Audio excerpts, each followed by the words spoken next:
नमस्कार, एक बार फिर से आप सभी का स्वागत है प्रिंस सिविल सर्विसेज के इस यूट्यूब प्लेटफ़ॉर्म पर।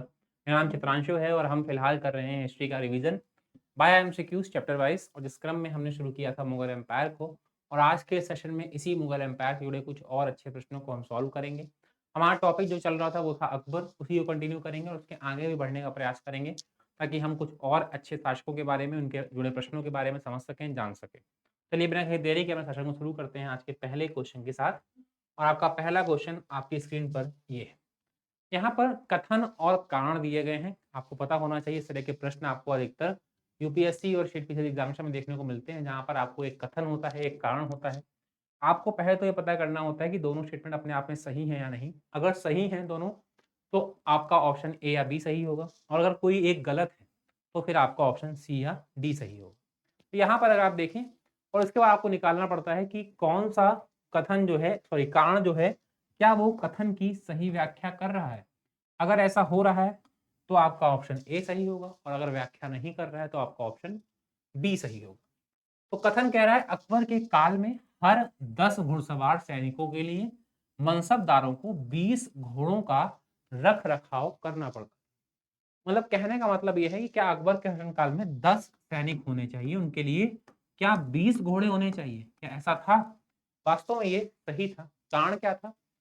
कारण ये था कि युद्ध काफ़ी ज़्यादा मात्रा में हो रहे थे उस समय।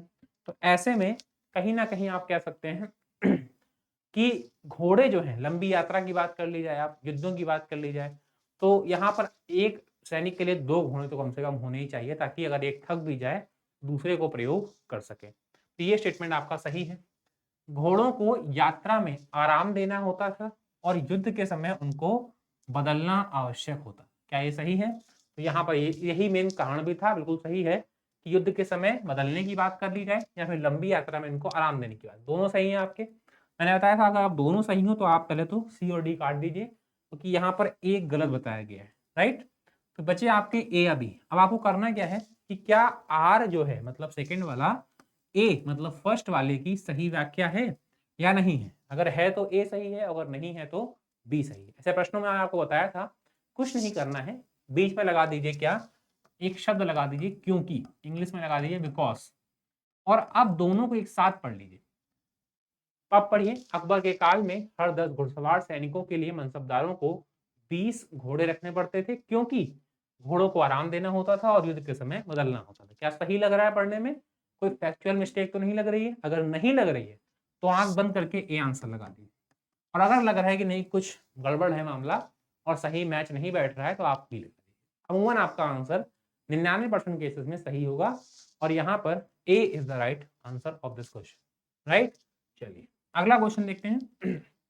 अगला क्वेश्चन भी आपको विचार करने को कह रहा है, 4 अलग-अलग स्टेटमेंट हैं और ऐसा बताना है कौन-कौन से स्टेटमेंट एक या एक से अधिक सही हैं, अलग-अलग कूट दिए गए हैं आपको, केवल 1 सही है, केवल 2 सही हैं, इस तरह से। तो चारों को पढ़ लेते हैं और देखते हैं कौन से सही हैं। पहला कह रहा है कि तानसेन अकबर के नवरत्नों में शामिल हैं, प्रसिद्ध गायक थे अकबर के समय और इनका असली नाम क्या था? रामबली या रामतनु पांडे। इनका नाम दिया भी गया है, रामबली पांडे को मुगल सम्राट अकबर ने द्वारा प्रदान की गई पदवी थी। मतलब इस स्टेटमेंट का कहना ये है कि तानसेन जो पदवी है, जो एक कह सकते हो टाइटल है, वो अकबर ने रामबली पांडे को दिया था। वास्तव में स्टेटमेंट गलत है, इसके बारे में प्रश्न पहले भी हम कर चुके हैं।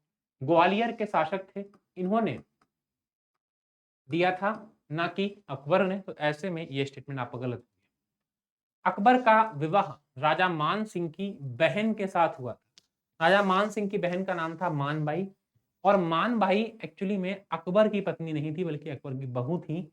उनका विवाह उनके बड़े बेटे जहांगीर या फिर सलीम के साथ हुआ था, ना कि अकबर के साथ। तो यहाँ पर ये भी आपका स्टेटमेंट क्या है? गलत है।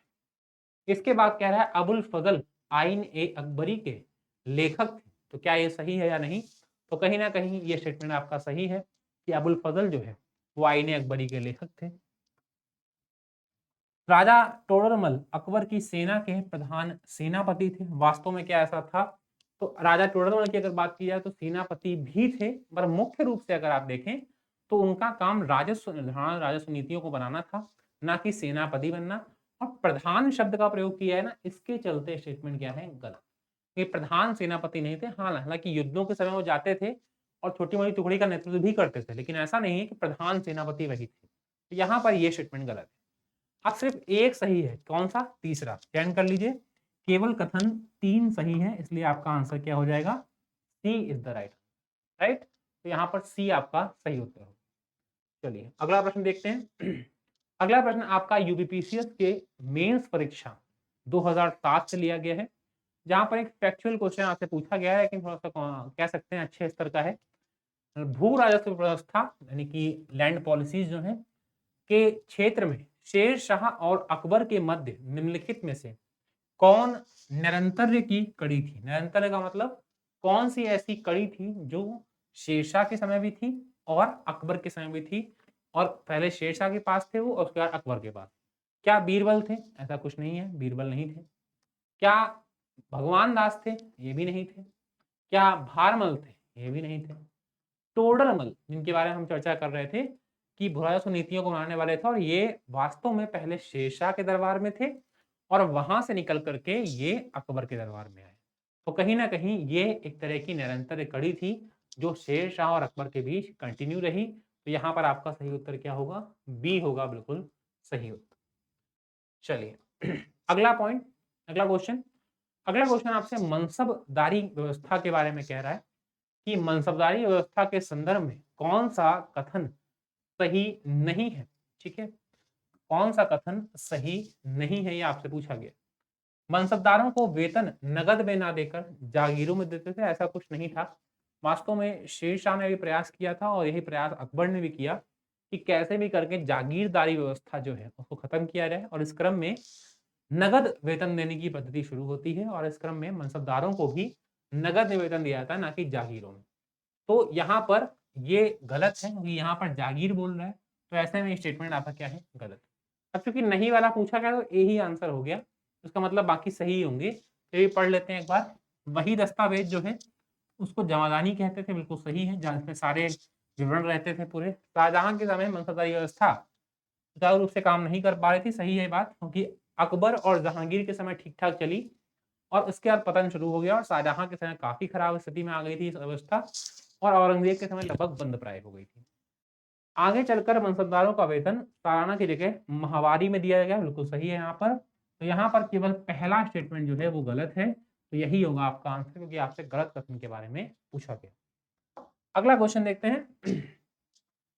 फिर से आपको कथन और कारण वाला दिया गया क्वेश्चन। मैंने पहला क्वेश्चन भी ऐसे ही कराया है, जहां पर स्टेटमेंट और उसके कारण को दिया गया है, आपको चयन करना सही उत्तर। अकबर ने 1602 में फतेहपुर सीकरी में बुलंद दरवाजा बनवाया। देखिए फतेहपुर सीकरी का निर्माण है वो 1568 से शुरू हो जाता है।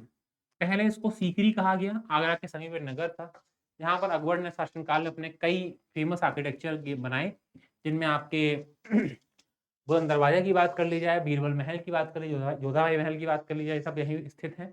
यहाँ पर फतेहपुर सीकरी का बनवाने का जो कारण है, इस पर अगर विचार करें तो कुछ इतिहासकारों के अनुसार 1572 में जब अकबर ने गुजरात जीता तब इसने इसको बनवाना शुरू किया, और कुछ के अनुसार जब 1601 में अकबर ने दक्षिण भारत जीता तब उसने शुरू किया। खैर कारण जो भी रहा हो, 1602 में ये बनकर सामने आता है और फतेहपुर सीकरी में ही बन के सामने आया, तो स्टेटमेंट आपका करेक्ट है। यह निर्माण अकबर ने अपने पुत्र जहांगीर के जन्म में बनवाया, ऐसा कुछ नहीं था, जहांगीर के जन्म में नहीं बनवाया था, तो यहाँ पर ये स्टेटमेंट गलत है। मैं आपको बताया था ऐसे क्वेश्चन में अगर एक भी स्टेटमेंट आपका गलत है तो ऐसे में ए और बी काट दो, बचे सी और डी। ए सही है, आर गलत है, मैच कर लो। सी में बैठ रहा है ए सही है परंतु आर गलत है। C is the right answer, correct. यहाँ पर सी हो जाएगा आपका बिल्कुल सही उत्तर। चलिए अगला क्वेश्चन देखते हैं। अगला क्वेश्चन आपसे कह रहा है, दो सूची दी गई है, एक तरफ शासक का नाम दिया गया है सम्राट, और एक तरफ उनके मकबरे दिए गए। मकबरा आपको पता होना चाहिए कि शासक की मृत्यु के पश्चात जहां उसको दफन किया जाता है, जहां पर उसको दफन करते हैं वहां पर उसका मकबरा बनवाते हैं। यहाँ पर 4 स्थान है मकबरों के और 4 शासक हैं, आपस में मैच करके सही कूट का चयन करना है। मैं देख लीजिए जो इजी है वो करने की कोशिश करो। बाबर, अकबर, जहांगीर और शाहजहां। अगर हम अकबर की बात करें तो आपको पता होना चाहिए आगरा के पास सिकंदरा में बना हुआ है, तो बी का तो हो गया आपका क्या? 4। मैंने बताया था ऐसे क्वेश्चन में आप कोशिश करो एलिमिनेट करने की, ऑप्शन हटाने की। तो बी का 4 कहाँ है? बी का 4 सिर्फ एक जगह है, कहाँ पर? सी में। तो यहाँ पर सी आपका सही उत्तर है। बाकी आपको पता है, नहीं पता है, कोई फ़र्क नहीं पड़ता, सी ही आपका आंसर निकल कर आने वाला है, ठीक है? तो बाकी देख लेते हैं। बाबर की बात करो, काबुल में बना हुआ है। जहांगीर की बात करो, लाहौर में बना हुआ है। शाहजहां, आगरा में। तो यहाँ पर ये भी सही मैच है, अगर आपको पता है तो अच्छी बात है, और अगर आपको नहीं पता है और एक ही पता है अकबर के बारे में, तो आप उसका भी आंसर निकाल पाएँगे। तो ये थे आज के सेशन के क्वेश्चन। आई होप काफ़ी नई चीज़ें सीखने को आपको मिली होंगी, नए तरीके समझ में आए होंगे प्रश्नों को सॉल्व करने के। अगर वीडियो पसंद आया तो वीडियो को लाइक करिए, चैनल को सब्सक्राइब करिए। Thank you so much for watching.